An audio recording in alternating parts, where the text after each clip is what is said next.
Hey folks, how's it going? Dr. Spin, eclectic album reviews and general musical meanderings. This week I'm going to take a look at Mononeon's Supermane. Now, Mononeon was an artist that I picked up on in the summer of 2020. Shortly after the George Floyd incident, I kind of felt the need to put my ear to the ground for kind of what's happening in black music. I hadn't had a whole lot of black artists that I've been listening to at the time.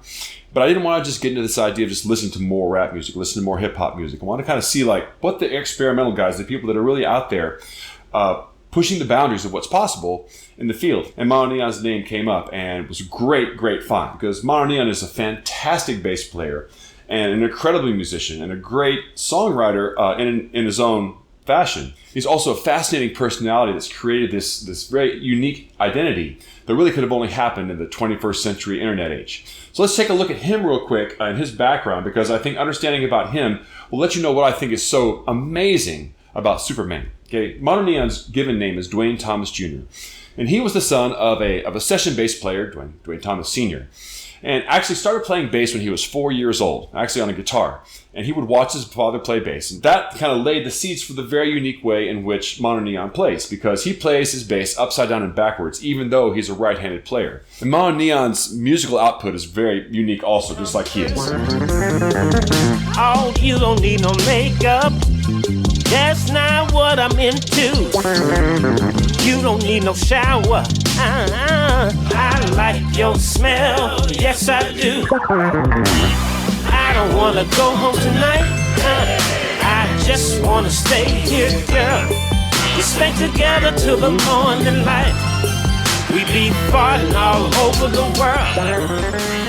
It's kind of this weird mix between sort of Bootsy Collins and Fishbone, and maybe even Frank Zappa to a degree. Frank Zappa's style came from a certain mix of backgrounds. And in a way, Mononeon's, even though it's completely different, still mirrors the way that these two disparate cultural backgrounds collided in his music. Because in addition to being raised around a professional funk bass player, basically, and also being very involved in the music in his church, by the time 2010 rolled around, he had enrolled himself in the Berklee College of Music. He'd had a pretty successful kind of local career up to that point and wanted to explore things further. And this actually ended up being a super influential time for him. He only spent 2 years at Berklee, didn't finish his studies there, but got exposed to some really high-end players, people who introduced him to microtonality and a broad variety of compositional techniques, particularly to John Cage. Mononeon had a real affinity for John Cage and his philosophies, which led him to study other artists of the era. And that sent him even to some areas of visual art. So he started discovering Andy Warhol, in particular Duchamp and Dadaism. It was this last one, Dadaism, that really influenced the way that he presents himself in his identity. Because if you see Mononeon, he's unmistakable. He's got these garish outfits that he's made that are knit masks and pullover sweaters that are made out of his grandma's quilts. And he has his bass he even calls the Readymade bass. He has a sock over the end of it. It has his name all over it. So all of these are affectations that he pulled from Dadaism as a way to express his particular identity. This real garish identity that he's created has kind of a dual purpose. On the one hand, it is explicitly made to get him attention. But on the other hand, it also gives him the ability to hide a little bit. Because Mononeon has a little bit of social anxiety. He will admit publicly that he's a little bit shy around people. So creating this kind of loud identity for himself gives him the ability to kind of be known and have to not actually meet people in that way. He walks into the room, people are like, oh, there's Mononeon, and that kind of breaks the ice on that whole thing. And the way that he made this identity more and more public, first as Polyneon and then as Mononeon, was the internet. I mean, what better venue can you have to both present an identity that's very garish and attention-getting, but also be shy? And this is a venue for Mononeon that was perfect for him to work and develop his identity. Now, in 2012, I wrote a little piece back in the text days about the death of the album and about how as you start to phase out albums and we have more people kind of streaming things and putting things online, the focus changes a little bit, I think. If you want to make a parallel of this into like novel writing, on the one hand, you write a novel, you have an editor, maybe you have some peers to review it, and they help you refine your ideas, and then you release it as a novel. On the other hand, you should just journal a bunch. And journaling doesn't have that same editing component, but it does have a whole bunch of ideas all at once. You start to see albums dying off, but more playlist-generated listening. Then that encourages artists to do this, to put out more material just to see what sticks. So the plus side is there's more stuff. The downside is this stuff is less consistent. At current count, last time I counted, Mononeon has 22 albums out there. And he released his album at an amazing rate. Just last year, he released 4 albums. And all of them have this very DIY aesthetic, which is something he absolutely goes for in his approach to music, because he has this artist manifesto that he uses, in which he explicitly states his aims as an artist. Man becomes chordal, perform a motherfucking synchronized dance to celebrate the chance that we're given to enhance. We gotta be more appreciative of all the plants. We gotta be more appreciative of all the plants.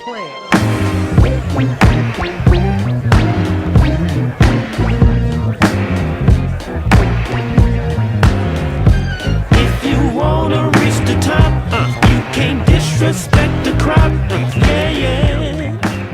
Mononeon's work has these really amazing moments of clarity and profundity and funkiness and great amount of thought. And some of them are kind of less well-developed kind of jams. But even the less well-developed jams have these amazing pieces of musicianship and experimentalism that make them avant-garde to a certain extent. And the way that he balances sort of the banal and almost the profane from time to time, and these high avant-garde ideas, sometimes works and sometimes doesn't, but it's all out there for the listener to decide.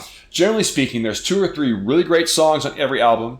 There's 2 or 3 pretty good songs on there, and there's 2 or 3 kind of experimental things that probably weren't super well developed, but still have kind of interesting aspects to them. But Supermane, from the outset, was different. Even from the very beginning when I saw it, the album art seemed much more kind of professional than the stuff that he'd been putting out to that point. And I was curious to see, maybe this is the album where he's kind of trying to break out a little bit. And sure enough, when I got the album, immediately there's a marked change in the amount of focus and the amount of clarity that his music has. Sometimes don't you wish you were invisible? Still be here, but hidden to the world. You can be whoever you want, and no one's gonna judge you, and you ain't got nothing to prove.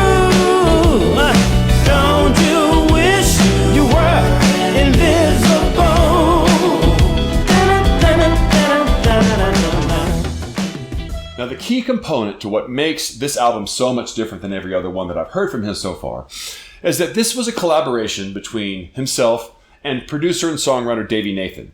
Mononeon's known for collaborating, but it usually feels like he sends off tapes or maybe has people just come into his home studio and record things. But this is a little bit more of an in-depth collaboration from the roots up. And I really feel like it's this collaboration that allows this album to really shine above a lot of the other work that Mononeon has made. From beginning to end, it's relatively consistent. There are, again, 2 or 3 great songs. There's 2 or 3 medium songs. There's really no filler jam tunes on this, but there are 2 or 3 songs that really should be getting really serious radio airplay at this point, due to Mononeon singing, which is above and beyond the work that he's done up to this point, but also just the general music craftsmanship that he has on this. The lyrics are less kind of offhanded and improvised feeling. They're very focused, and it has really great moments where the songs take on meanings beyond just what you'd hear on an average Mononeon album. I'm gonna live like there's no tomorrow. I'm gonna say goodbye to the sorrow, and there ain't no way I'm gonna run, no, 'cause I'm a Superman. I know that joy comes in the morning, like the river, I gotta keep on going. I look in the mirror and I know it, I'm a Superman.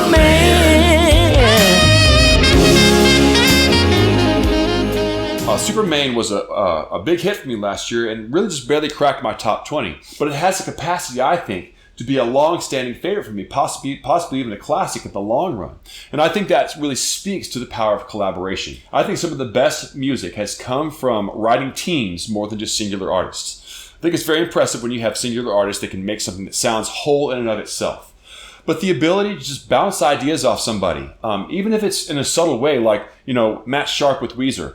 He was never given a writing credit for those early albums with Weezer, but definitely was a different feel after he left. And I think that's due to just him being there and saying, that's a good idea, that's not a good idea, maybe we should do this, maybe we should do that.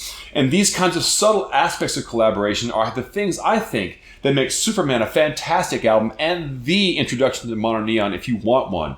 Because many of his other albums are kind of weird and quirky, and I really enjoy them. But this one is one I think that it should be in most people's collection. And if you want something that's real funky and up-to-date and still challenges what's possible in that style of music, Supermane's the way to go. So if I was you, I'd check it out. And also read up on Mononeon because he's a real interesting guy.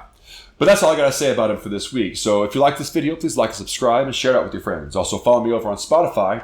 I'll be putting a Mononeon track up from this album on my Spotify list for 2022. I'm still working on the album eliminations. I'm starting the tier 2 eliminations this week, so keep your eyes open for that. And until you see you guys next time, catch you on the flip side.